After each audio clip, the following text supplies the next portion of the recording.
I suspect that our friend President Biden is sort of a mushroom.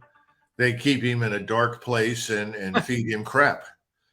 I think Susan Rice, Jake Sullivan, Blinken, oligarchs, frankly, rich, powerful figures that control the Democratic Party, and let's face it, large portions of the Republican Party who dominate Washington, they all have much more influence now than Americans realize.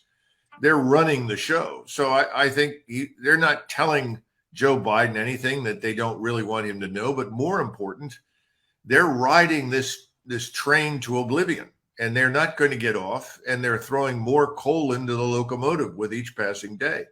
In other words, they're doubling down on failure in the belief that if they just hang on long enough, somehow or another, miraculously, they're going to win. And they're destroying NATO. They're tearing Europe apart. Europeans are finally beginning to wake up to the disaster.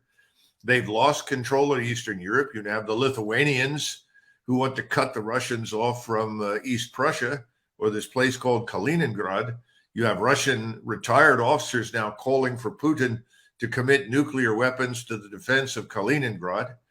At the same time, you have the Poles who continue to advocate for greater violence against Russia and greater support for the non-existent Ukrainian state. Because let's face it, Ukraine is now a failed state. It's collapsed. People are being pushed at gunpoint into Russian fire. This whole thing is a disaster. But no one wants to admit failure because they know once they admit failure, they lose all credibility. Uai, seu app de vídeos curtos.